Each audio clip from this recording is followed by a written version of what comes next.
How you doing, Will? Good. How we doing? Doing well, thank you. So there's a lot to like about the new offense, but first, kind of looking back on last season, you obviously you had a great year, but the offense as a whole maybe didn't.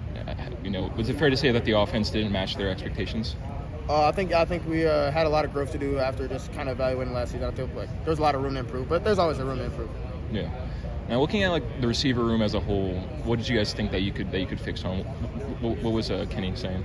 Coach Guyton, Coach Guyton has been he's been very, very good with the receiver room. Everybody loves Coach G. He brings a great energy to the room every day, and he's been in our shoes. He played for Coach Fick, so he knows what Coach Fick's about. He knows what the standard is, and he's been holding us up to that each and every day. Remember, we were talking to him during the spring, and he said that he watched the season back three or four times. Yeah. I'm sure he probably had some notes about that. What did he have to say after watching? Coach Guyton, he definitely wasn't lying when he said he watched the season 3 times. He'll recall a play from week 2 of last year, exactly how they played the defense, how we scored on it. But I think kind of what we've been hitting on the most in the receiver room this fall will probably be consistency. Obviously, you got to be consistent, whether it's first down, second down, first quarter, third quarter, whatever it is. And then also in the spring, he was really big on rack, which is just run after catch, yards after catch, kind of being those dynamic playmakers in space, whether we catch a short pass and have to go the distance or making plays downfield and running it in for the touchdown. So I think those are kind of the 2 big things that he's been hitting on us since he's gotten here. What was your personal goal to improve on? My personal goal is, aside from kind of being more that vocal leader, I've been telling a lot of people about, is kind of just being more vocal within the room, within the team. I think last year being my first year, I was a lot hesitant to kind of take on that vocal role, but then as the spring went on, kind of growing in that role was pretty good for me, and then it carried right into camp. I think camp, I just wanted to have no mental mistakes, just have all my assignments right, know what's happening in the back end of the defense, know what's happening in the offense, and I think that's kind of how I've been trying to grow this fall. You said it took you a little bit of process to kind of feel comfortable exerting your voice. At one point, did you feel comfortable and more confident? At what point did I feel comfortable in that vocal? I think probably right around the end of the season, kind of getting back on campus after the bowl game, kind of reevaluating where the offense was at, where the receiver room was at, kind of what we had coming back, what we didn't have coming back, and I kind of knew that while leading by example is very important. I think kind of being that vocal guy in the room it carries a lot more weight, because when guys hear things coming from me, knowing kind of what I did last year and on the offense, kind of carries more weight now. It carries more weight now, I should say. Would you say that, or how is the receiver room? I know that there's obviously a lot of different guys, but how's the receivers room chemistry different compared to last year? Are you guys tighter? Yeah, I'd say we're tighter for sure. Obviously, it's really not. There's not too many new faces in the room. Obviously, got Tyrell, Joe, then the freshman Kai and Barry Johnson. But there's a lot of guys coming back that have played in the offense for a whole year now. So they're coming into the system this year with a whole year of knowledge under their belt, and that's going to allow them just to play a lot more confident. If you're confident playing out there, you're going to play a lot more fast and be able to make a lot more plays. There's a lot of young guys who are set to play a lot more this season. Tretch, Vinny kind of emerged towards the end of last season, but he's going to play a lot more. Is there any guys who kind of stand out to you in terms of the improvements they made over the offseason, or how they played in fall camp? Yeah, I think one of the names that's kind of been, or one of the guys that has been kind of standing out to me this fall would probably be CJ Williams. CJ obviously came in last year with me, and then played a little bit last year, and then this spring he started making a lot of plays, and then it carried right into the fall. I want to say he was probably up there with the most catches this fall, just throughout practice and scrimmages and stuff like that.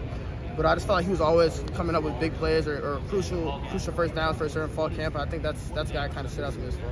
Mm-hmm. Now, what is this kind of basic question? But what's most different about the offense this season compared to last? What's most different? I think. What's most different? Probably the speed of that we've been going. I feel like obviously last year kind of coming in, Coach Long went to get that tempo offense kind of going, but I feel like this fall, this spring, this offseason, I should say, it's kind of took that to the next level. I think guys are just out there we're really not thinking anymore. We're just playing and reacting. Coach Fick always tells us to don't think, just react out there, and that's kind of what we've been doing. I think it's been really, really big and really good for us this offseason. Talk about Tretch for a minute. I mean, he's gotten a lot of buzz, justifiably, yeah. But What do you like about him? What's special about Tretch? Tretch is he's a really good football player. Tretch's gonna be really good. I think he's super dynamic with the ball in his hands, whether it's catching a quick screen or even in his route running ability, his ability to separate. But obviously Tretch isn't the biggest guy, but when you see him out there, you wouldn't know that at all, because Tretch is gonna take on some big linebackers, try to break tackles, whatever it may be, and he honestly is out there playing fearless, and I think that's something that I admire about him. I know he comes in every day ready to work, eager to learn, and I'm excited for him this year. I think it's going to be a big year for him. Mm-hmm. Now, can you talk about, the loss of Braylon Allen is going to be pretty rough. He's one of like the most productive Wisconsin running backs ever. And I know you don't like to talk about like guys who have left. You're focused on the current team, but have you felt the differences of like not having that powerhouse running back anymore? Does the offense feel different from last year? I'm gonna be honest. It doesn't. I wouldn't say it feels different. When you're in the huddle, obviously you don't see the big old 6'3", 250-pound Braylon Allen in there anymore. But I think this spring, kind of seeing number 3 run the ball, Tyree run the ball this spring, I was like, okay, we got some dudes back there. Obviously saw him run the ball. We still have Chez Mellusi, and not to mention 2 really good freshman running backs. I think are going to be able to contribute a lot for us this season. But I'm still very confident in the run game. I think Chez and Tyree are going to hold it down, and I think they're going to be very dynamic and very explosive for us. Do you think there's more pressure on the passing game because of that, because Braylon Allen left? No, I don't think so at all. I think with how we've been able to run the ball this fall, I think it's gonna make the passing game that much more easy. It's gonna make defenses not play back. It's gonna make defenses fill the box up a little bit more defenders, and that's only gonna give us receivers more space to go make plays. So I think we're gonna complement each other very well this season, I should say. Last question: what's your goal for 2024? My goal for 2024? I'm not really the type to write down too many statistical goals, but honestly, I just want to be the best version of me. I want to be a guy that comes in every day ready to work, a guy that's going to give 110% every time he's out on the field. And I know if I do that, if I come in ready to work every day, God's going to do the rest for me, and I'm going to put all my faith in that. Also beat Minnesota. That's one of the goals. Oh, yeah, we got to keep that axe here. Excited for that game. Going to have a lot of family at that game too, so I obviously always look forward to that game. All right.